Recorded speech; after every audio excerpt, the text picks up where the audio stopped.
live stream on Thursday nights, regularly scheduled. And again, just to review the format here, welcome on YouTube and on Rumble. Let me just bring up my Rumble screen here so I don't miss any of you. And I got YouTube in here as well. Okay, so the format is I go for 30 minutes on a given topic, and then we'll kind of go free for all on the next hour after that, where depending on our time, I pay attention to your questions and we deal with the Q&A section. So that's the format. The topic tonight is about using a phone basically without a SIM card, maybe with a SIM card, but definitely without any voice calling features. And we're going to talk about that in a moment here. So welcome, my friends. And I see all the familiar faces here: Mysticulous, Great Gold, Cosmic Rose. Stream Elements is not a person. It's from OBS. Okay, so and welcome on Rumble. So I'm looking at all your comments here, and I'm happy to have you here tonight. So this is kind of an important topic because there's a little bit of confusion as far as what you need to do regarding SIM cards, because we all know, well, maybe we don't all know, so I'm going to cover it briefly here. We don't know what the risks are of the SIM card and if there's a way around it. Okay, so let's just briefly get into that. So when you go into the phone network to talk to each other, with normal phone numbers, you're going through the public switch telephone network, or PSTN. So I'm going to be referring to PSTN the whole night. PSTN means you're talking on the normal phone network. Okay, it's called the public switch telephone network. So just so we're clear on that. Now, how do you get to the public switch telephone network? If you have a phone number, then you are on the public switch telephone network. So that's how your calls are switched, so you can call somebody. That's done by the public switch telephone network. If you call somebody using some other app that uses notifications, you are not necessarily on the phones on the public switch telephone network. So just to make that distinction here. So if you're addressing somebody by phone number, in order to address anyone by phone number, you have to go to the public switch telephone network. Now, why is this a big deal? Why do we care about the public switch telephone network? Well, the fact of the matter is that the public switch telephone network is obviously mass surveilled. You cannot talk on the public switch telephone network without some sort of record. In fact, you can't hardly get a SIM card without some sort of record, depending on the country. I mean, you may get some short-term SIM card. You can never get a permanent long-term phone number without a SIM card that's been checked through KYC, or Know Your Customer laws, in many countries, including the U.S. It's actually worse than some other countries. In the U.S., you can still buy prepaid short-term burner SIM cards, which have a very with no permanent number, and you can still use those for without showing an ID. You can pay for it in cash. So some of you think, okay, that's the solution. You go do that. Okay, so we're going to go into this, and then I'll bring up the next option, and the next option is to do what is called a voice over IP, or VOIP. Now, what is VOIP? It means that you're going to talk to the person without a phone number. You're going to use voice over IP, and there's got to be an addressing scheme so that you can talk to the other party on voice over IP if you don't have a phone number. And that's usually handled by the service that provides the voice over IP service. So an example of voice over IP, there's many of them. Some of them you're very familiar with, but one of the most popular ones is, of course, Skype. and there's Google Voice. And then there are other ones that are not US based, like Viber, and there's many more. I can name like 10 million of them. I think Wire, and there's many more. Okay, Vonage, yeah. How do you pronounce that? Is it Vonage? I'm like saying it like it's French, but yeah. So there's many services that does voice over IP. Now, many of you don't realize this, and you say, "Okay, I'm going to go voice over IP," and that's supposed to handle that. And voice over IP is limited in the sense that if you do not have a phone number, the app gives you a way to talk to somebody only within the app. So to give you an example, yes, you can use Signal, WhatsApp, Viber, Skype, and all of these properties. You can talk to each other inside the platform without a phone number. For example, on Skype, you can use whatever your email address is that you use to sign up to Skype, and same with Viber. And so you don't need an external reference of a phone number to talk to each other inside the platform. Inside the platform. Now, many of you completely misunderstand this. Many of you completely misunderstand this because you say, "Okay, I'm going to use voice over IP only." How do you do voice over IP only? Just give you an example. You can take a phone or a computer. It doesn't have to be a phone, but let's say you do use a phone, and you connect it only to Wi-Fi, and the phone connects to Wi-Fi only, and you use a voice over IP app, and let's say you're, just for the sake of example here, I'm going to say Viber, and you can talk to somebody on Viber, and so Viber to Viber on Wi-Fi without a SIM card, and is that safe? So that's the question, is that safe? Yeah, that is safe. It's safe to the extent that you're not going through the PSTN, the public switch telephone network, because you're inside the voice over IP network. So safe is kind of a relative term. If you're on Skype, if you're talking to somebody on Skype, is it safe? Can't give you a good well, I'm going to say no. But on Skype, if you talk to somebody within Skype to Skype, you're also within the phone network, the Skype platform, and you're not going through the PSTN. Now, why does it matter with this PSTN stuff? Why does it matter? And let's give you some more examples. Let's say you're in Signal, you're talking to somebody on Signal to Signal using the calling features in Signal, even though it reveals the phone number. If you're in Signal, you're talking within Signal, then that's not also going to the PSTN. Same with even apps I abhor, like WhatsApp. Yes, if you talk to somebody on WhatsApp and you are staying within the platform, you are not going through the PSTN. Now, why does it matter? Why am I constantly referring to PSTN? 2FA is a different issue, which is not relevant to what we're talking about here, but something you need to consider. Okay, but that will be for later.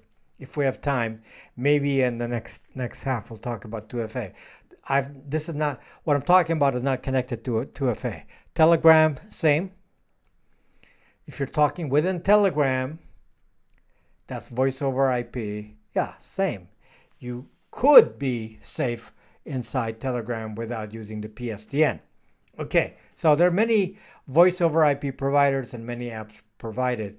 If you're talking to somebody using WebRTC, you're not using, many apps use WebRTC, like Jitsi and so on. You're not using the PSTN or the public switch telephone network. Now, why do we care about the public switch telephone network?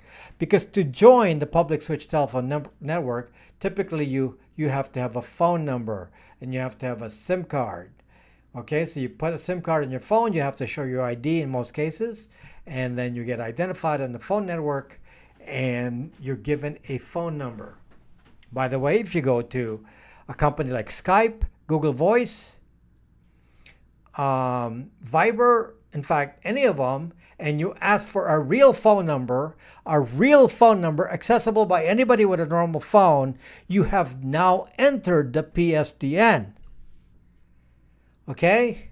So remember that once you get a phone number that's addressable outside of the voice over IP provider, you have basically said, I want a gateway to PSTN, in which case you are now part of the PSTN. Your phone number is unique to you. You will now be recognized in the PSTN.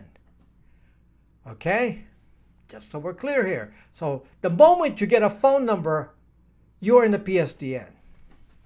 So I don't care what you're going to use. You can do whatever you want. You can say, I'm going to use Volta wireless. I'm going to use Viber. I'm going to use Wire. I'm going to use this, that, Vonage, or whatever. And once you get a phone number, because you don't have to get a phone number on Viber, for example. I don't have a phone number on Viber. Once you get a phone number, you are on the PSTN. Now, who fucking cares about the PSTN? What's the significance of that?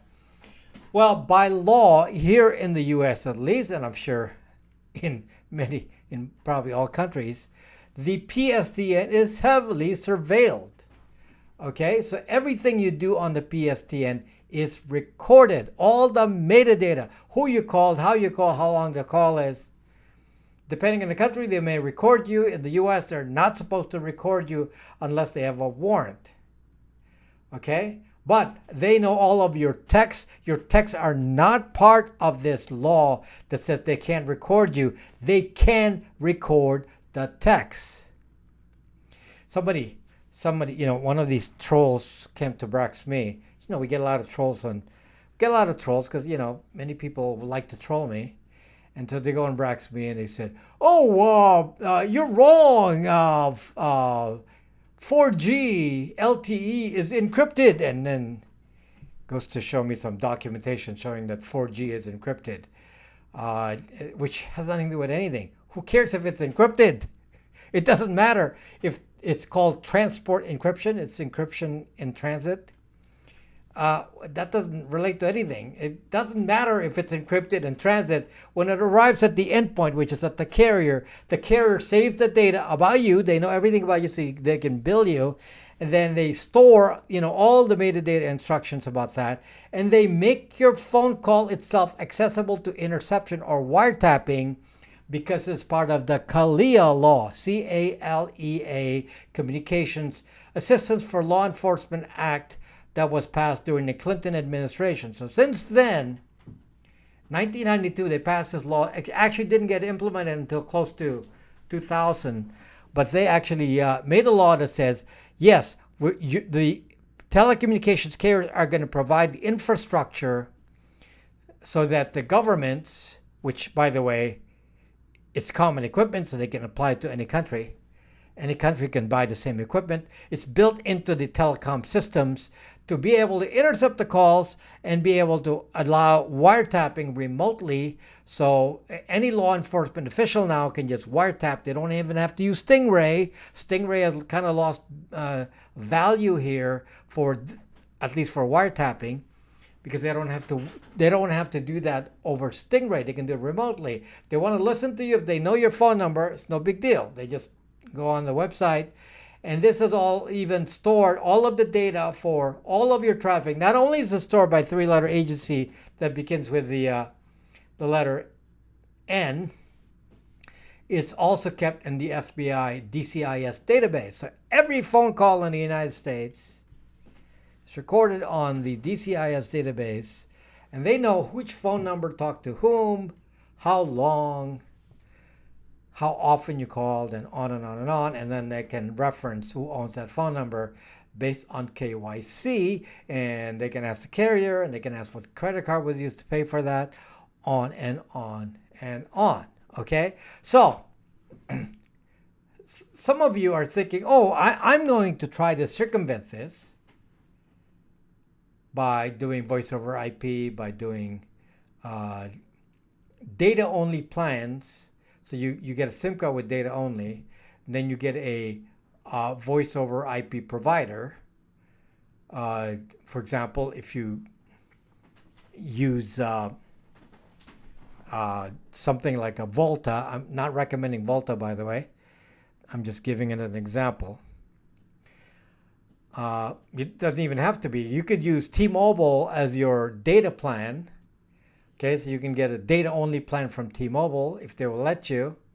If you have a tablet, you can put the SIM card in the tablet like an iPad that you tell them you're going to use, and then you take the SIM card out and put it in your phone. That'll work. And then you have a data-only plan with no phone calling. And what happens now is you have internet on the phone without an addressable phone number. So you won't have phone service, but your data will work. Actually, they give you a phone number, but nobody will be able to call you because it's not active on the phone. So anyway, yeah, I've gotten that. I have a hotspot, Wi-Fi kind of device. I put a T-Mobile chip in there, data only, and then I can use that as my internet.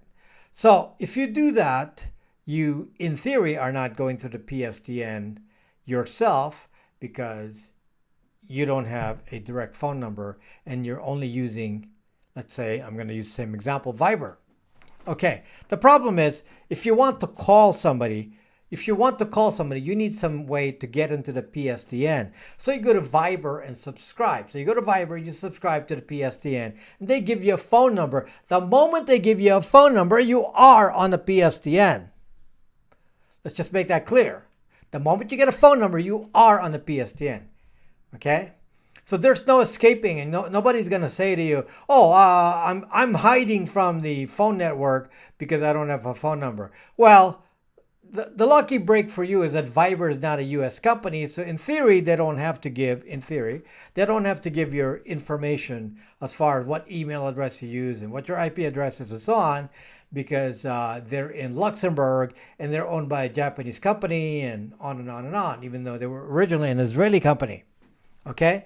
So, but just, I want to make it clear, the moment you talk to somebody on a normal phone number, you are on a PSTN, and you're saying, hey, you're getting a nice safety anyway because I didn't show any ID to join the PSTN using Viber. You probably had to pay by credit card, okay?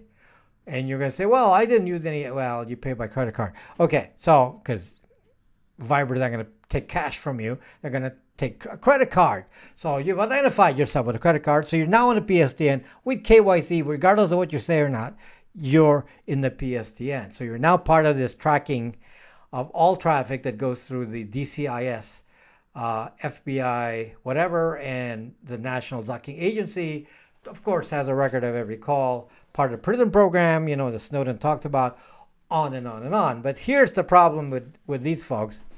People think that you can hide with phone numbers because you're using a burner phone, you're using a throwaway PSTN connection with Viber or Skype or Google Voice, which of course, those are actually part of Kalia. The U.S. companies, thank you, Angelo Zap. I appreciate it. Thank you very much. So people in using Skype and Google Voice are likely subject to Kalia Law just because they're U.S.-based companies, and they were covered by the Kalia Law, whereas Viber is not because it's not a U.S. company. So Viber might support the mass surveillance of the U.S. or not, maybe for a fee, but they're not going to be required by law to do it. If they do it on their own. Okay? So, now why am I telling you all this? The fact of the matter is, some of you are coming up with ways to hide yourself from the PSTN and thinking that some of these techniques, like using Volta Wireless and all this, is going to help you hide from the PSTN in some way. And you may be wasting your time because, okay, let's talk about this other scenario for a moment. So you go to Volta, and I said, Volta has had such bad tech support. In fact, somebody gave me a Volta chip. It didn't even work. Okay, so somebody gave me a Volta SIM card. It didn't even work. And the customer didn't even know who talked to. They wouldn't even respond to him. So somebody said they're better now, but without any information, well, that kind of sorted itself out because they were very inexpensive as far as providing a data only service. They're much cheaper than, let's say, T-Mobile, and the reason they're cheaper is because they use roaming. So thank you, Lao Sun, thank you. So they're in the EU, this Volta wireless people, and so they can do roaming. It's almost like you're getting a EU SIM card, you're running in the US using roaming, but depending on the phone, that may or may not work because, as you know, IMEI, all the stuff that they do to block phones here. So it's not a certainty that it'll work. In any case, the question that I raise, how can we protect ourselves and make closed circle aware privacy? I don't know. That's up to you. That's not an easy statement. In any case, the issue is, are you setting up the right kind of expectations if you're going to use the PSTN? And I bring this up because the answer is maybe minimize your PSTN presence. That's something that we'll close it with here in a moment. But just to make it clear, so let's say you're talking to your wife. Your wife is on. So you decide, I'm going to be secret. I'm going to use my Viber or some other voice over IP with the unknown phone number, and I'm going to use that to call my family, my friends, my wife, and so on. The way the surveillance works, it doesn't matter. They can surveil the caller or the receiver. All they have to do is say, okay, who are you normally calling? And if you change phone numbers, if there's a pattern established with a new phone number calling the same phone number, then it's the same person. Common sense. Okay? You don't think they know this. So people using burner phones say, I'm going to use a burner phone, but you call your mother. How many people call your mother? There's very few phone numbers. Suddenly a new phone number shows up. What do you think? Well, obviously they're going to interpret that as being you using a burner phone. So there's really no escape on the PSTN. My point is, should we waste time doing this? The idea of voice over IP is only useful when it's voice over IP to voice over IP, meaning Viber to Viber, signal to signal, telegram to telegram, WhatsApp to WhatsApp, although I hate WhatsApp, don't ever use that. But if you're going through an internal platform for voice over IP, Session, for example, one of my highly recommended platforms for communication, then there's no record. The moment you go to a phone number, there is a record. Okay? So the only solution really, if you want some privacy, to conclude here, the only solution is that you can minimize your presence on the PSTN. Now, what's the point of going Viber to Viber with a phone number when you can just use something more secure like Session? Why even go to Viber then if you can use Session and be extremely secure with not even a record? Nothing even goes through the normal internet. It goes through the low-key net, which is an onion-routed, encrypted environment where nobody even sees who's talking to whom. Why even go through all that? So if you want to narrow your metadata and your footprint when it comes to the phone calling side, there's no point hiding the phone calling side, and I'll talk about 2FA in the second half. There's no point. Do I really need to worry about PSTN? I mean, you may look even more weird if you don't have a PSTN phone number. Every every adult has in fact, every 10-year-old now has a PSTN phone number. So do I need to even worry about that? Because there's no hiding. Well, to be honest, maybe not. Maybe not. And the issue really is 2FA, which is a separate topic, which I'll talk about next. Okay, so hopefully that's clear, because some of you are like saying, I'm going to use voice over IP, I'm going to use some voice over IP provider with data only plan and all this, and I gave you options. I gave you an option even of using a hotspot and then not even connecting your phone and doing Wi-Fi only and all this. And I wonder if you really need to care about that for the average person. I'm not sure even the sophisticated person needs to worry about that, because to be honest with you, if you're sophisticated, you're going to use a burner phone that you only use docking once.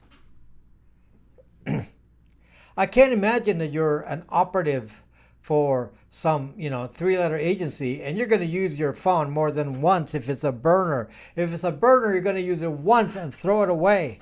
One time. Because once a pattern of calling a PSTN number is done, you're pretty much zocked. The only way to solve that is to have burner phone to burner phone, meaning two phone numbers that never talked to each other before. And even that can be suspect if you use it more than once. Okay? So, yeah. We're in a heavily surveilled world. That doesn't even, I'm not sure it's worth it. I'm not sure it matters. If you're not a bad guy, I probably wouldn't worry about it. Okay? So anyway, that's the lesson for today. You can use apps like Signal, well, not Signal as much, but you can use apps like Session over the LokiNet. So I have a Session video, you can watch that to get yourself an introduction of what Session app is, the Session Secure Messenger, which I highly recommend, and use that for your communications if you want to care about it. If you can't do that and your friends are on Signal, okay. Signal isn't my first choice, but it's better. Okay. If you want to use Telegram, again, not my first choice, but better than a PSTN. WhatsApp, you're ducked. I would never use WhatsApp, no matter what. Okay. So anyway, this has nothing to do with 2FA. Nothing to do with 2FA. 2FA is a completely different story, and I'll address that in a moment. But before I do that, I'm going to take a break, commercial break, and then we'll go right into this. So what is the commercial break? The commercial break is, we're going to talk about my sponsor. And the sponsor, Linode. So Akamai Linode. I guess Akamai is actually, of course, Akamai is a huge company, because Akamai supplies the caching of websites for all the big players around the world, the Googles and the Microsoft and all that. They're all cached on Akamai. So Akamai is a very big player in the cloud business. But, Akamai is not open to all for normal cloud services like Linode is. They bought Linode. Linode is now part of Akamai. Now, what the advantage is, hopefully coming up, is that Linode will open up locations and servers in many more locations, which will benefit me. So I expect that Linode will be available in more parts of the country directly, like close by, so that we can have higher speeds. So that's a big advantage that Linode is. It's actually because it was purchased by a much bigger company, because Akamai, of course, is huge. So I guess my actual sponsor now is Akamai. So Akamai is my sponsor now. If you need a cloud service provider and you go to linode.com and you put /Rob Braxman, they're going to give you a $100 credit, which you can apply to Linode services, any cloud servers you want to rent out. you're going to get a $100 credit, which you can use over a period of 2 months. So if you want to get some big servers that cost you $50 a month, you're going to get 2 months free. So check it out on Linode. It's obviously one of the cheaper, if not probably the cheapest option you can find as far as servers with the best tech support that I have experienced. And I've dealt with a lot of ISPs and cloud service providers. They're excellent. So yes, so choose Linode. Anyway, welcome my friends, and thank you for sticking around here. I don't see many comments here on Rumble. I hope Rumble's still on, because apparently it was not shared. Rumble didn't share the video. So I don't see any traffic on Rumble here. Anyway, I see a lot of traffic on YouTube. So let me talk to you about 2FA for a moment, because that's, it is a confusing topic, and this is why I chose to do this, because there's a lot of confusion. Because, a phone number, this or that, and you said, what is he talking about? He's talking about phone numbers, and, should I get a new phone number? Should I not get a phone number? Should I use voice over IP? Should I use SIM card only? It's everybody also confused. And it's really confusing, truly, but you have to look at 2FA as a completely different topic. 2FA, or two-factor authentication. Completely different topic. And to be honest with you, 2FA is an issue primarily with Google and Facebook. For those two specifically, probably the biggest problem is with those two. Can there be a problem on Apple and everything else? Possibly, but the bigger problem has to do with Google and Facebook. And why is it a problem? The problem is that if you are using just one phone number, as many of you are, probably 99% of you have one phone number for your personal use, aside from your business phone. But for personal use, your mobile phone, you give it to everyone. The same number you give to everyone, and you share that, and you don't really care about it. Okay? The problem is that Google and Facebook are using that to do what is called cross-device tracking. So they identify your phone, then they match the IMEI, and then they match it to the Google ID. If you have a normie phone, then you're pretty much zocked. Everywhere you go on the internet, they know the phone that you're using. They can ping the phone with the IMEI that's known. It's standard Android. They know what the phone is doing. It knows what websites you visit. It knows everything if you have a normie phone, Google or Apple. Even if it's an Apple phone, there's a Google app running because you're going to use some Google service like YouTube or something. You're logged into Google. It's a Google app. It doesn't matter what it is. The point is that it's going to reveal your identity, your IMEI, or some advertising ID, or something that's going to reveal a very fixed identifier, and it's going to reveal you to Google and to Facebook. Okay? And let me tell you why this is a problem. And it's really kind of unrelated to who you normally call. This is really about the risk of big tech spotting what you're doing. The real risk is that people share your phone number using contact lists. So your friends, your relatives, whoever you know on Facebook and Google and whatever, email, they have your phone number, and then they upload their Zucking contact list to Google, to Facebook, to Apple, to Microsoft, to whoever, okay, to Yahoo, to TikTok. TikTok is now, asking for those phone numbers for the same kind of reason. They want to go spot all of you, okay, and Snapchat and whatever. Okay, they're all the same. So basically, the fear is with social media. So what happens is that the social media platforms get the contact list, and what happens is once they get those contact lists, they know who's connected to whom because they know your phone numbers. So when you go to a social media site and they ask you, what's your phone number? We're going to use it for two-factor authentication. Let's say you go to TikTok and say, we need two-factor authentication.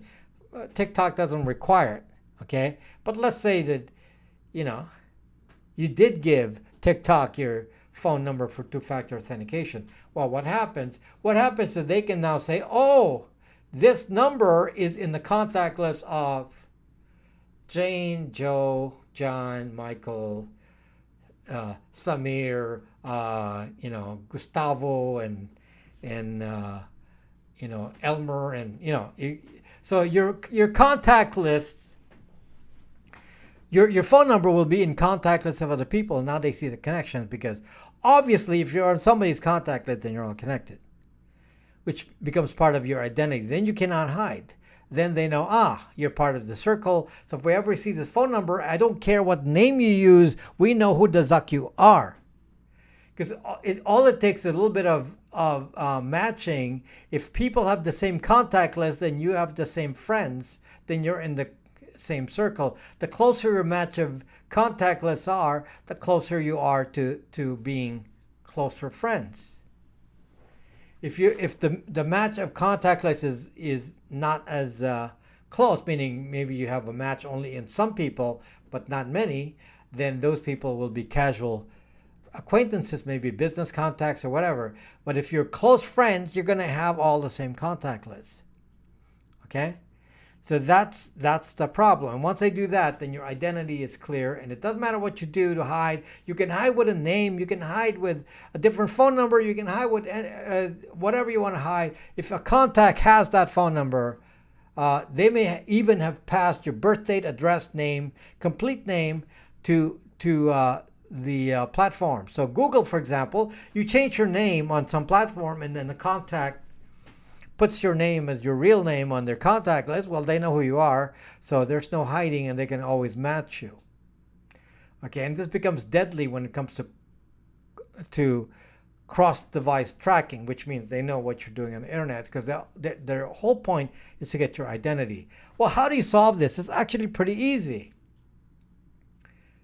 It is very simple. It doesn't require any, serious thing here. It just means have a separate number just for 2FA. That's it. You can use your same old number to talk to your friends. It doesn't make any difference. Okay? Let's say your friend is Megan. Megan is big on Facebook. Megan uploads all of her contacts to Facebook because she's a zucking NPC. Okay, got it. Megan is an NPC. Okay? So Megan is pretty bad because she's going to talk to everybody on the internet, and her whole life is exposed, and she eats a sandwich at the bus stop or waiting for Uber, and it's going to go on Facebook with a selfie. Okay, that kind of person. Okay, so Megan's pretty dangerous because she's going to upload contacts on Facebook. But she has your original phone number, whatever your normal phone number is. Now, you sign up to Facebook, and let's say you do not friend Megan, because Megan is dangerous. You do not friend Megan, and you use a different 2FA phone number. In fact, you have the same phone number for all of your social media that is not connected to anyone, and nobody knows the second number. Well, how is big tech going to connect you to your contacts? The contact lists fail. In fact, if that phone number was used in the past by somebody else, it may appear in somebody else's contact list, which is perfect. It doesn't matter if the phone number appears on somebody else's contact list as long as it's not somebody that's real. I don't care if it's been used before. So it's really very, very simple. Second phone number, throwaway phone number. You can change it as often as you want, and that's your 2FA phone number. So I was using a Ting phone number, and then Ting, which I've told you is the worst company to go to. Do not use Ting.com. If you're going to use a MVNO or a carrier in the US, start by dumping Ting, because they're a bad company. So I used to recommend Ting, and then they got bought up by another company. and they closed the accounts of pretty much every one of us on Brax 2. And I wasn't even using Brax 2 on Ting. I had no Brax 2 on Ting. I had a Pixel and a Moto G7. Okay, and Ting decided to block my account. I don't know the reason, because the problem is I can't log into Ting because my 2FA number is the one they blocked. So, so therefore I can't even log into the Ting account. So it's like zuck them. So I have a lot of referral fees from Ting because I recommended a lot of people at Ting, which you should all leave Ting now. And they started blocking all of our people who are using Brax 2, because all the people on Brax 2 are using the same IMEI, which nobody cares about except for Ting. So if Ting is going to spy on your IMEI exactly like to the person, then I'm going to tell you, zuck you, Ting. We don't want any spy organization here. So since they've given us evidence that they actually spy on your IMEI and track you by IMEI, then they can say all they want to. You have violated our terms of service because we're using an IMEI that somebody else is using, and it's like, zuck you. So okay, so dump Ting. Anyway, my point is, it's very simple. Use a second phone number that's never been used from any carrier, it doesn't matter which, and that's your 2FA. And when any carrier asks for 2FA, including Google, you give them that phone number. Okay? Then just don't give them your regular phone number. Now, okay, it's too late. You've given them your regular phone number. We're going to go change it. Don't kill yourself over this. 2FA is not some long-term thing. I doubt if they're going to keep a history of 2FA phone numbers. It's not that important. It's just used to track, who you connect to. So yeah, so take your current, whatever social media you have, and go to the new phone number. End of story. That's it. Don't make it too complicated.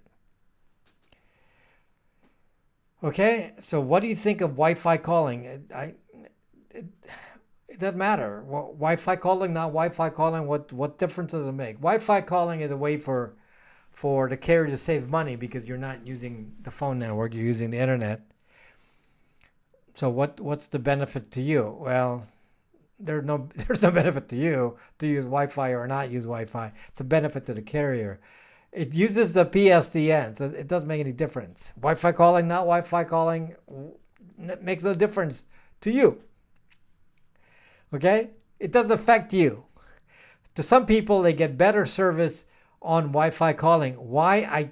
Can't imagine why, because it's going to use internet on... I know why, because if you're on your home network, you don't use the carrier's data.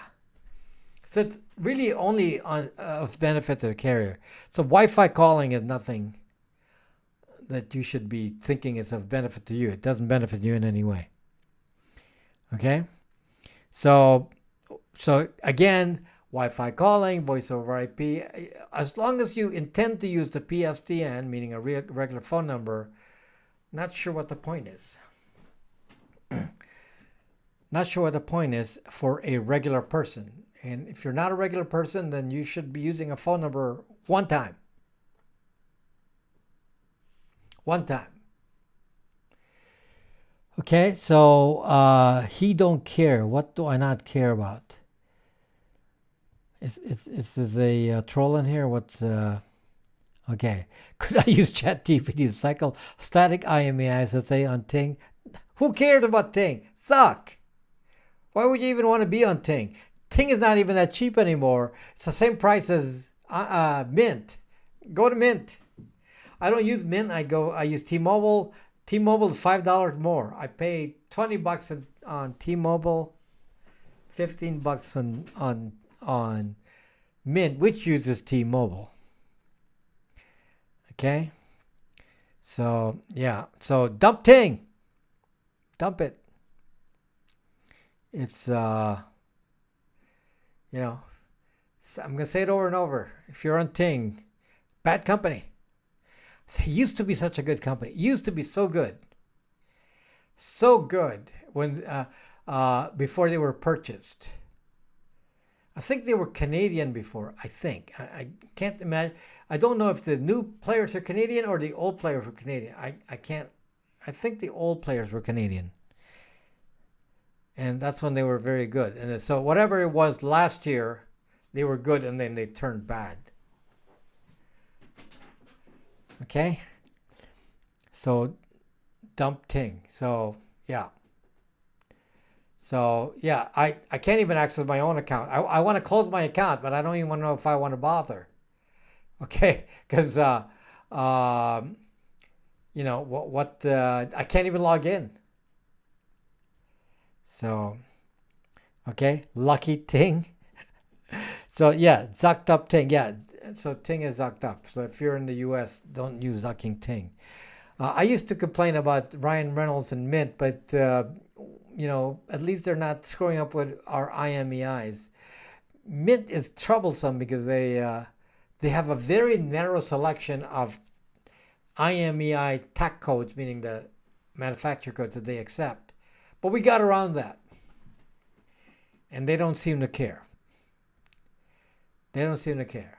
So T-Mobile itself is flexible. They don't care what your IMEI is. As long as your TAC is okay with them, then they're okay. So, yeah. Because I'm going to be honest with you. We duplicate the IMEIs. I own the actual IMEI. I own the official phone that has the IMEI that I put on all of the Brax2 phones. So the Brax2 phones all have, many of the Brax2 phones, many, not all, but many of them have, you know, the same IMEIs. And, you know, it's the way we got around it. So it's because we're being zucked. So we said, how do we get unzucked? So that we found a solution. Okay. Wi-Fi calling is good when towers are down during hurricanes. Well, Wi-Fi calling is for the benefit of the carrier, not you. So with Wi-Fi calling, they don't have to put good towers. They can say, you don't need a good tower. You can just do Wi-Fi calling. We don't have to put a tower near you because you can use your DSL for the connection with your cable company. How's that benefiting you? How is that good for you? Because they have no incentive to put a tower near you. Yeah, it's kind of, hi from Australia. How you doing, Al from Australia? You're awake. Yeah, so will the military be chipped? They're already getting chipped, you know, in the corporate world. You know, what 007 is late. Zuck. 007 is late. I want an IMEI glove so I can spoof IMEI. You know, if get a Brax2 phone, and you can spoof IMEIs all day. I give you the tool. You can take an IMEI. You can take a Brax2 phone and change the IMEI every day if you wish. You just got to know what IMEI to use. Okay, and you got to be careful that, you know, the IMEI is valid. And, you know, so if you have a bunch of other phones, you can switch IMEIs all day. I wouldn't, if you don't know how the IMEIs are constructed, you got to read up on how the construction is, because you can't screw that up or they're going to spot you as a, you know, illegal device. So there's an actual structure to the way the IMEIs are. Okay? Do not use eSIM. You know, see, look at the problem with eSIM. So you go to a protest. You know, it's a good example, protest. For example, those who went to the January 6th riot stuff in Washington, D.C. And they went in there and, you know, some of these people go do stuff and they just... now, if you happen to be in a riot in L.A., no problem. Nobody cared. But you go to January 6th, you know, and the opposing party has power. Whoever, you know, it doesn't matter what your party is, the opposing party has the power, then they track you. Okay, so what happens in January 6th? All of the phones that have their SIM card on there, they got spotted by Stingray, and there you go. So they got a list of every phone, and then they knock on your door and they say, you're under arrest. We spotted you inside the House of Representatives, the Capitol building, and so on. And we spotted you, you know, inside what's her name's office. Pelosi's office. Okay, so they can do this with Stingray. So you get an eSIM and you're zucked. I mean, there's nothing you can do. If you do not have an eSIM, at least you can take your SIM pin, take your SIM card out. Your phone is inactive. You can't Stingray a phone that doesn't have a SIM card, because the Stingray or the Stingray is an IMSI catcher. IMSI is the identifier of the SIM card. Without the SIM card, there is no IMSI catcher. There's nothing to catch because there's no IMSI to catch. So you take off the SIM card and the phone doesn't have an identifier. Okay, so you can still use it for Wi-Fi, but you can't. You won't be present for SIM card tracking with a Stingray. So that being the case, then you use an eSIM. You have no solution. You don't have any hardware options. So now the new iPhone does not allow physical SIM cards now. The new iPhone is going eSIM, and before long, every phone will have eSIM only. We are going to be so zucked. Okay, so just so you know. So what number shows if I call 911? Well, that's a little bit different. Okay, when you call 911, now you are reporting yourself, and you're going to be the moment you call 911, it does a cell triangulation. So part of the process of calling 911, it does a cell triangulation. It's part of the code. It's similar to Supple, but it will actually triangulate you by cell tower, and then they will be able to identify you by cell tower triangulation, which does not happen normally on the phone unless you do 911. Okay, so yeah, let's say you have a phone with no SIM card, you dial 911. The phone will do a triangulation of all the cell towers around you, triangulate your position, pass it on to the 911 call. It doesn't work like this. Let's say you're not dialing 911. Your phone is just dead. When your phone is just dead, it's not addressable. There's no way to actually communicate with the phone without the SIM card. So an external player can't trigger through the baseband modem, can't talk to the phone unless you initiate it with 911. That's the difference. With 911, you're initiating it. Okay, yes, I have Starlink. Okay, so just so we're clear on that. So yeah, so just because you can call 911 doesn't mean that your phone is addressable. So you can't do I can't imagine how you could do it. You can't do an IMSI catcher without an IMSI. Again, the IMSI is in the SIM card. Okay, without a SIM card, there is no IMSI. Okay, so hopefully that's clear. So since there is no real escape in the phone world, with the PSTN, the only real solution is that, you should minimize your PSTN footprint by using other apps to communicate. So I've told you that my family talks to me on Signal, and I'm moving away from Signal into Session, but my family's still talking to me on Signal. So I have Signal on my phone, and because we're talking on Signal, we don't have any texting traffic that can go through the PSTN. So three-letter agencies cannot spot whatever nonsense my family talks to me about on Signal. And this, the usual nonsense with my siblings. They send me photos of food and whatever, and where they travel and what vacation and all that, because I'm not on Facebook, so they send it to me by texting, and now they send it to me on Signal. They used to send it to me over texting. I'm not on Facebook, so they know they got to send it through that channel. So I train them that I'm not going to talk to you. You talk to me some other way, I'm not going to talk to you except on Signal. And when they call me on Viber. So Viber to Viber, no footprint on the PSTN. I do not have a phone number on Viber. So it's really just Viber to Viber. And neither do they don't have Viber phone numbers either. So Viber to Viber is fine. Okay? So there you go. I'll text you on session. Cosmic Rose, don't text me on session. Session is only for me, for whistleblowers. If you're not a whistleblower, don't talk to me in session. Because I don't want to be, doing so much stuff in session. It's really only for whistleblowers.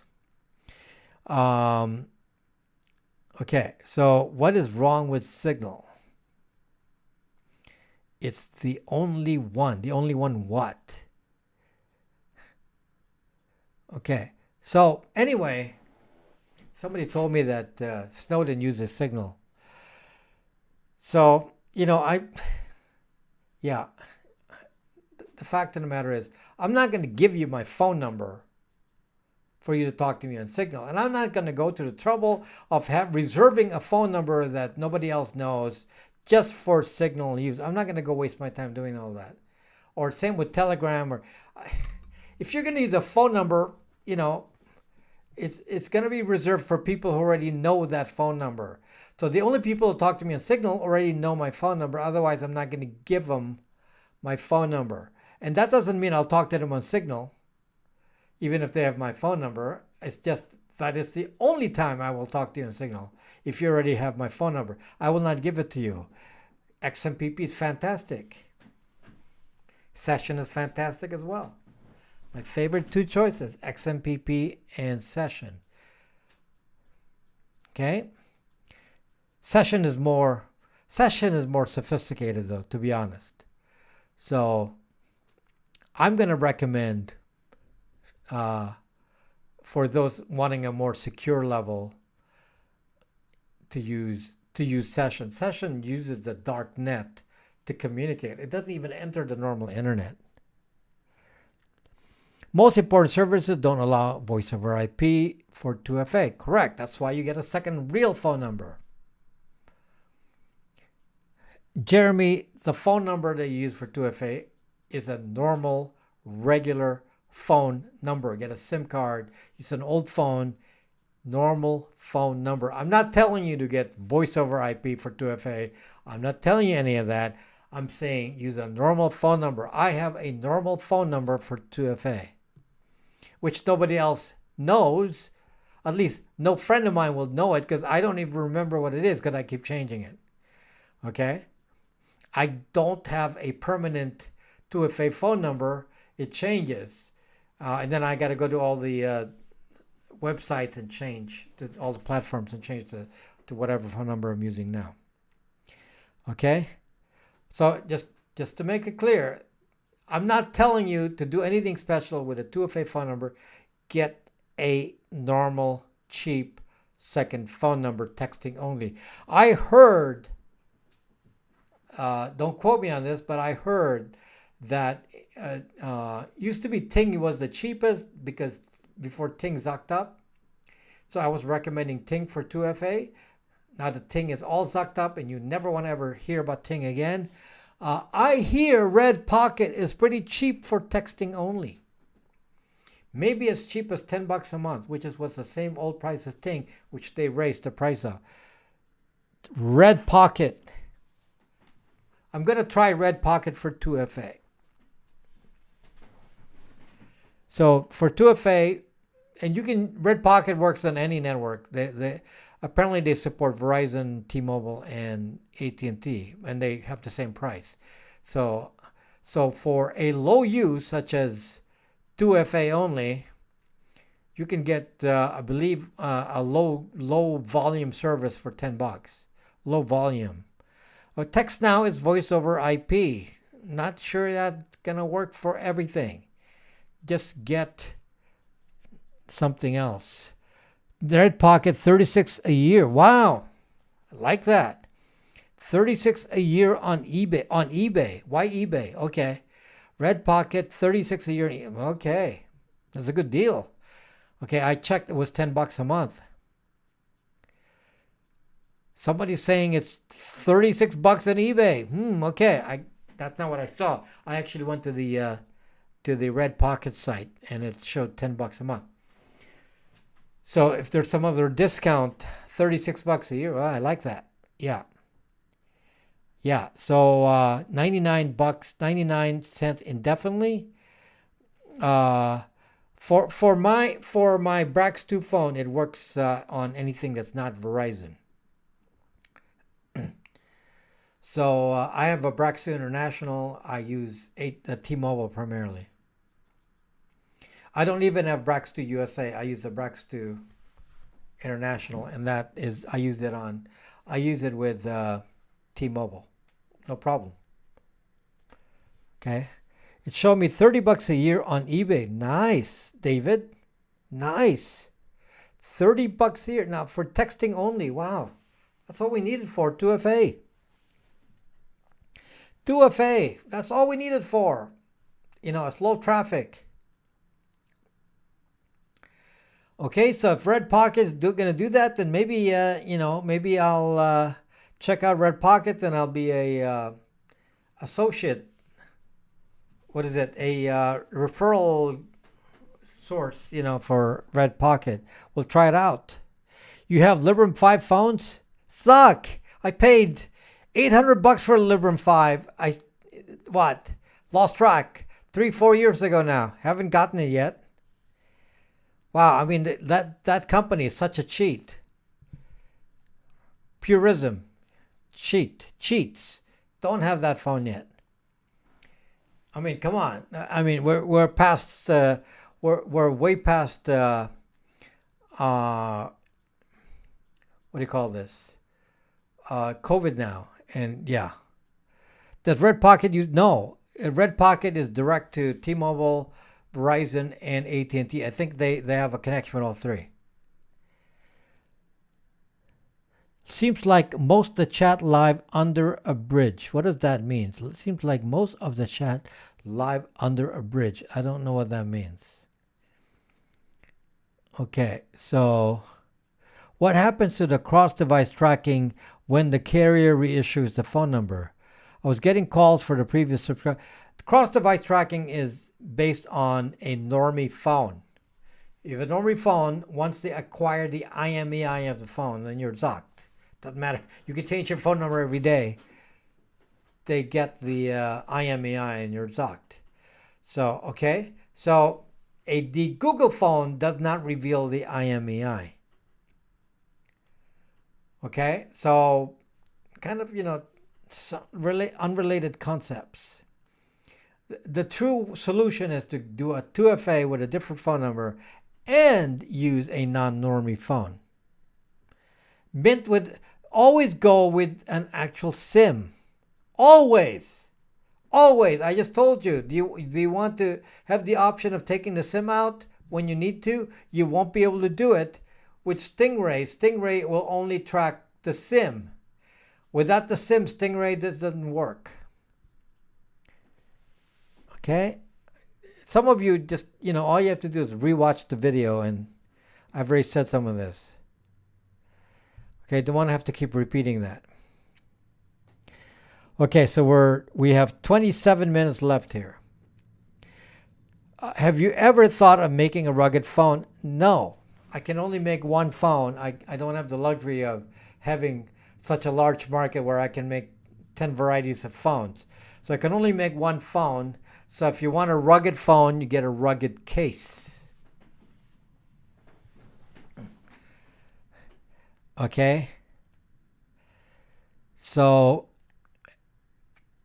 what else? It isn't just tied to Wi-Fi. I can go anywhere. T-Mobile has coverage. I don't know what that means. Okay. So keep changing your SIM every 30 minutes. What does that mean? How do you change your SIM every 30 minutes? You're going to have 10,000 SIMs. You're going to call the carrier every few minutes and say, oh, got to change my SIM now. Oh, you just changed it a moment ago. You're kind of abusive here. And then they kick you out. If you want to use a Fairphone, you can use a Fairphone. That's definitely the Google. It's a Linux phone. Does anything get around airplane mode? Airplane mode is nonsense. What does airplane mode have to do with anything? Don't go around saying, I feel secure, I'm on airplane mode. It doesn't do anything for you. Okay, your phone is still leaking all your data in airplane mode or no airplane mode. Okay, so does an old Android phone, no SIM, no internet, pose any tracking threat if taken away from home? Yes. If it's an old, well, I guess if it's not connected to the internet, no. If it's connected to the internet, yes. If it's not connected, the moment you connect it to the internet, then it becomes a threat because it's a standard Google phone. Now, that is not the same as an Apple iPhone. An iPhone, starting with, all iPhones. Well, let's just say this. Let's start the threat with maybe iPhone 10, maybe iPhone 6 and above. Okay, the moment that's pretty much all usable iPhones. An iPhone is on the mesh network, so if you turn it off, it starts to send out a signal that's revealing your location. So iPhones are completely evil. I don't know how to protect yourself against an iPhone other than to put it into a Faraday bag. iPhones are. You can turn an Android off. When it's off, it's off. You turn an Apple iPhone off, it's not off. So I don't know how you can protect yourself with an iPhone. I have no idea how. Okay, probably not. Probably can't do it. BTLE and iPhone. BLE, not BTLE. You like the Pine phone. The problem with the Pine phone is that the people who made the software, the various companies that made the software, have not solved all the problems, and it's just taking years to solve this. And it's, to be frank, it's not something I can recommend to normal people. If you're wanting to experiment a Pine phone obviously is very safe from a privacy point of view, just as safe as a flip phone. The problem is the battery life on a Pine phone is very, very short. So beyond 8 hours, power is going to drop. 8 hours is not long enough, whereas a Brax 2 phone in light use will last you 2 days easy. 2 days. So the power problem is something that the Linux people haven't solved. And so these are the weaknesses of Linux as an OS not designed for mobile, whereas Android was designed for mobile. So there has to be changes within these Linux distros that they put on Linux phones, and for that reason, it's very hard to recommend one unless you're just experimenting. Fairphones and Ubuntu Touch and all this. I was a big supporter of Ubuntu Touch, but we can't even install it on any US phone. Okay, Ubuntu Touch can work with some EU phones, but doesn't work on any US phones. So what am I supposed to do? I can't recommend it to the vast majority of the people. So now we have Brax 2 phone. The Brax 2 phones, as I've already mentioned to you in the past, is a fork of Lunar OS, which is made by Good Phone Foundation, open source, and Brax OS is an exact replica of Lunar OS. So, and you can go look at the source code. So, and there are active developers working on Lunar OS at the Good Phone Foundation. And the original guy that founded the Good Phone Foundation, Good Phone Foundation is a Canadian company, although it's located in the EU currently. But the Good Phone Foundation founder is Canadian. Okay, and I may do a show with him in the near future here. At least that's what we're planning on doing. So okay, so just so you know that. So because of the positives of a phone that's made using Android with all the power saving features. It's just a more practical phone than, let's say, Ubuntu Touch. So as much as I like the Ubuntu Touch people, and I'm a big supporter of what they do,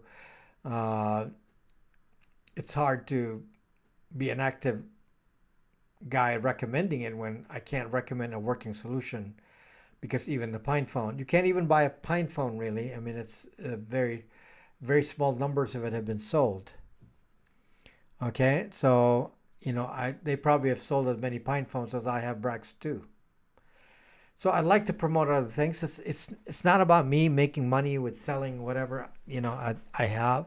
It's providing a solution for you guys, and the problem is they don't have a solution I can use. So this is why people say to me, "Oh, you're selling a phone." Well, you don't have to buy my phone. I'm okay with you doing degoogling yourself. You can use Calyx OS. You can do whatever. You can use Lineage OS, and it will be perfectly fine to protect against the big tech threat. Each one with little pluses and minuses. Obviously, Brax 2 being more secure OS has some advantages, but not significant enough to say that the benefits from a big tech point of view, big tech protection, exist in Lineage OS, Calyx OS, and others. So they're okay solutions. They're no problem with them, and you can do it yourself if you want. You don't have to come to me.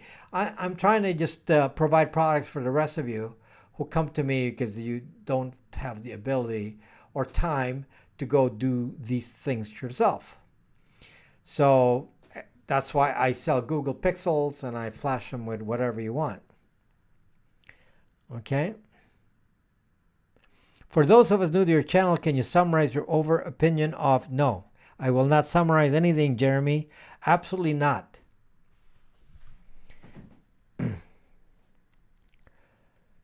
And thank you for supporting the channel. If I have a Brax phone and can only use it for essential business, will it transmit all my info to my other phone? No, a degoogle phone of any sort, it doesn't matter how you degoogle it with. You can degoogle with all, Brax OS, Lineage OS, Calyx OS, or any other OS you care to use that's degoogled. They will all work fine. They all are even. There are others. Okay, as far as that's concerned, what is unique about a AOSP phone, meaning a degoogled running only AOSP or some variant of it, a custom ROM, of the many varieties of that.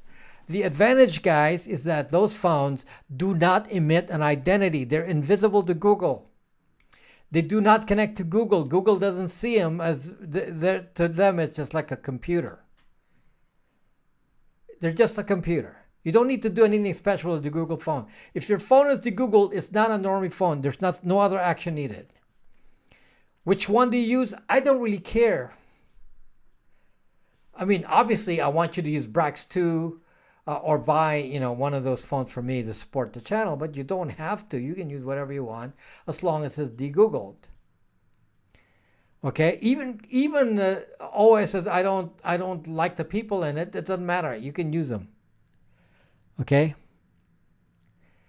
For the cause, but by sending there's a transaction link between you and I. Thank you on Jolt. Fortunately, I don't know who you are anyway. So maybe a 3-letter agency will know who you are, but I don't. Joe Rogan has already mentioned Rob Chen. Joe Rogan, if you didn't know, discussed me in his channel a couple years ago. Is it? Forget. You can see my video whenever I made that video. Because Joe Rogan is one of my. It's the biggest channel that subscribed to me. Okay, so Joe Rogan is a active watcher. He watches many of my videos, and he actually spent 10 minutes talking about me on his podcast. Before he went on Spotify, and he was still on YouTube, and he talked about me for 10 sucking minutes.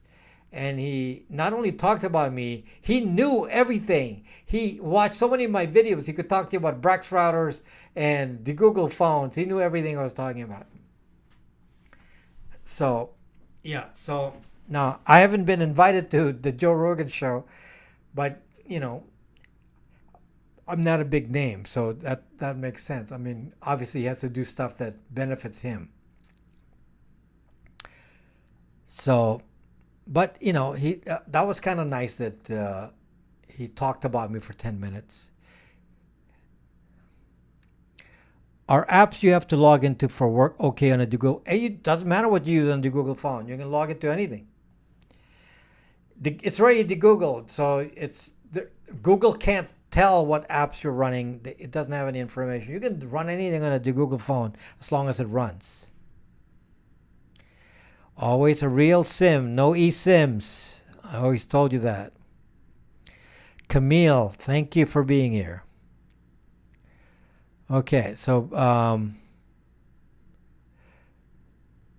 yeah, I'm actually out of Braxton Internationals. I don't have any today. I'm awaiting the delivery of the Braxton Internationals. I'm completely out. So hopefully next week I'll get some more.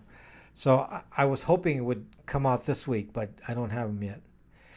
The screen size is 6.5 inch. It's like the large XL sized. You can't de-Google a Samsung. What happens when your de-Google gets factory reset?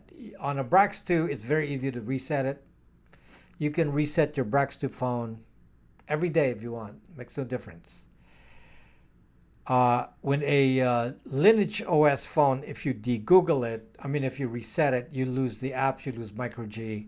It's kind of inconvenient. So if you reset a Pixel, you have to send it back to us. So don't reset your Pixels. If you would like to reset, often use a Brax 2 phone. Okay, we still have 13 minutes. We can't stop an app after it's in our phone account parameters. It doesn't matter, Moon Dust, if you have a Google phone, the app doesn't see anything other than itself. So if you're running TikTok on your Google phone, TikTok doesn't know that you have Snapchat. TikTok doesn't know that you have Facebook. You cannot run YouTube, Gmail on a Google phone. But you can run pretty much all of those other apps, even the ones I don't recommend. But they are not able to see outside of their own space. Okay, so yes, you cannot. We don't do anything with Samsungs. Okay, what are your thoughts on GSI images or Trouble? Yeah, it's called Trouble. That's what we use. That's the basis of AOSP. So, but you have to modify them. You can't just say, I'm going to use a Trouble image and put on the phone and everything will work. Usually if you do it, some general functionality works, but you'll notice that not everything works. Faraday bags, you got to get a good bag. I recommended a particular one that seals pretty well, but Faraday bags have a limited purpose, so you can't just say, I'm going to put my phone in a Faraday bag, because if it's an Android, just turn it off. So the purpose of a Faraday bag is really to protect against things that are active when the power is off, just like an iPhone. By the way, this is funny. Back in the day, Snowden predicted that phones could be active even with the power off. This was he mentioned this, what? My gosh, 2014. I don't know, so long ago. And then last year I made a video saying, with this Bluetooth BLE mesh network, I bet you, I said, that Apple will use this to activate location tracking on the phone with the power off. You can watch that video that I made. And then I did not know this, but then Apple announced that they in fact do what I just said. They announced it about, I think, a month before I did the video, and I did not know that. So I already predicted what Apple was going to do before Apple did it. So he gave the idea. Well, obviously I didn't give the idea because I did it at the same time they released it, but I was thinking like Apple did. So so people say to me, "Oh, this is a fun guy. He like makes things up," and yet my predictions are pretty accurate because I know what bad guys do. I know what they're gonna do. So we got 10 minutes here, guys. So what else? I'm doing a lot of stuff with the Q&A today because last week I had a lot of talk about, so I couldn't really do too much Q&A last week because there was so much to discuss. James Miller had a question, but I don't know what the question is. James Miller asked Rob, does the Brax phone have a backup app? No, you if you're gonna do a backup on a Brax 2 phone, use some other app. The phone doesn't come in one, but you can use SyncThing. I'm gonna make a video coming up sometime. I don't know when, because I'm waiting for the hardware. I'm gonna make a video about a hardware solution, so you can have your own cloud at your house. Okay, so there's an actual hardware. It's not very expensive, and you can use it as your home cloud to back up your phone without using Google Cloud and iCloud. I'm gonna give you that video. I'm awaiting the unit to demonstrate that. So I'm in discussions now with that company to provide me with that hardware, and it's a pretty popular company. What if you change the SIM on your phone with the same or different number? That has nothing to do with anything. You can change your SIM card all day, all night. That doesn't make any difference. You can change your SIM card every week. If it's the same phone number, nothing changes. The identity is on the IMSI.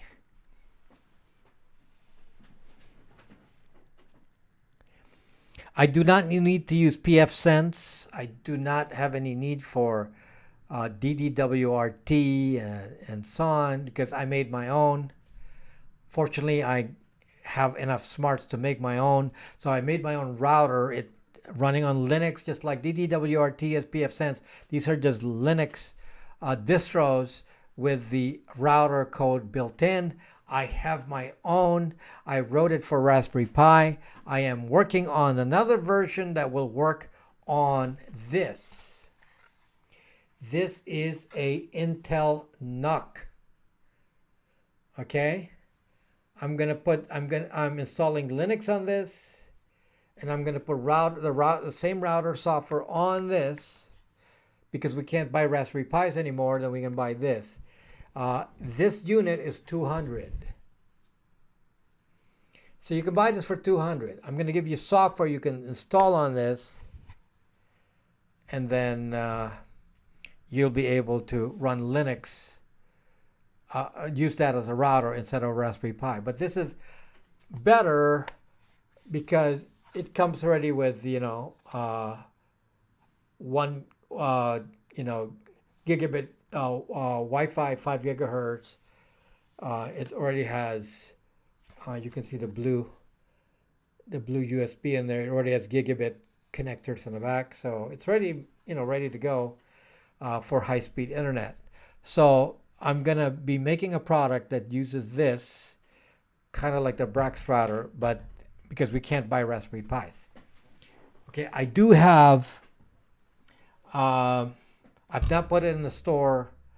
I do have about 10 Raspberry Pis I could sell. I have not packaged. I mentioned this before, but I haven't packaged them. They're sitting in a box over there, and so I may have 10 Raspberry Pis for sale. But if you don't get these 10, you can't get Raspberry Pi. So that's why I'm going to provide you with something else, which isn't costing you much more than Raspberry Pi. They're charging 150 or more for Raspberry Pi. So this is 200. And this is much faster than Raspberry Pi. So this is an Intel chip in here.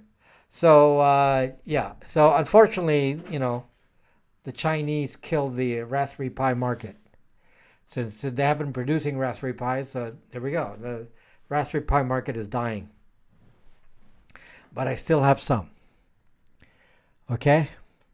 Do we have to learn Linux for a device? No, this device is going to be headless. Just like the Raspberry Pi. You turn it on and it works. And you access it remotely. Will it run on a Purism Librem Mini? No, you got to program it for the device. So I choose this device because it's cheap. Okay? So I can't do it on every device. I got to do it by hardware because it's got to be configured for that hardware. It's got to be specific Linux version that works on that hardware. I can do it on many other devices, obviously, but if the price isn't right, then I can't do it. It's got to be priced so that you can afford it. Okay, the good thing is this is a normal computer, so if you don't need to use the router part of this, you can use it as a computer as well in addition to using it as a router. This is, you know, normal PC. You can plug keyboard, monitor, HDMI, and watch movies on it in addition to using it as a router. Can you sell the software and source, maybe under an NDA? I am going to sell the software. That's the whole plan. I've been selling the software for 99 bucks for the Raspberry Pi. No reason why I couldn't sell it for the same price here. Okay. So there are several Raspberry Pi alternatives. Yeah, it's a problem when you can't get stocked. For example, the Rock. There's a Rock chip from Pine 64, which is kind of nice, but you can't get stock. So if you can't get stock, I can't do it. Okay, so we got 3 minutes here. Can you connect a hotspot? I don't know what that means. What connects to a hotspot? Okay, so Raspberry will be on sale again in June. Yeah, sale again for what price? So I haven't sold a Raspberry Pi in what? More than a year and a half now. So, but I do have around 10 of them here. So I can do a little quick sale of 10 Raspberry Pis. I don't have any good thoughts on Purism. No, I have nothing positive to say about Purism. Okay? They're not an up-and-up company. They took my money. They took my money, 800 bucks. 800 bucks. I don't have anything. Okay. Many, many years ago, before COVID, they took my money. Okay, so I haven't heard from them in years now. So they took my money and that there's no product. So I don't know what to tell you. So, yeah. So no. Why would I recommend a company that takes your money and doesn't give you anything? I don't do that to you. So, anyway. So, yeah. So we're close to out of time here. So, my next video is going to talk about the morass of the TLS, or the encryption that you rely on the internet, called HTTPS, TLS, SSL, all that. And how you think you're secure, but it's not necessarily secure. So anyway, we that's the topic of the next video. Okay, so basically we need to leave phones at home and start learning sign language for privacy. No, Paolo, you don't have to do that. You get a Google phone. That's all you need. Get a Google phone and you'll be safe. You know, no special thing needed. Google phone. I don't know why, you know, I can't be promoting it all the time, I guess. But the fact of the matter is, all the threats I talk about do not exist on a Google phone. get a Brax2 phone. None of these threats exist. I don't, it's really so simple. I have a phone with 2 SIM cards, 2FA on one phone. It's pretty safe. So anyway, thank you guys. So I appreciate it. I mean, it's appreciate the support, the fact that you buy my products, and that's supports this channel. I got to be honest, it's very helpful. It supports this channel and keeps us going here. So thank you so much for that, and I will see you next time. Good night, my friends. On Rumble, I don't have any traffic on Rumble. I don't know why. So see you guys. See you later.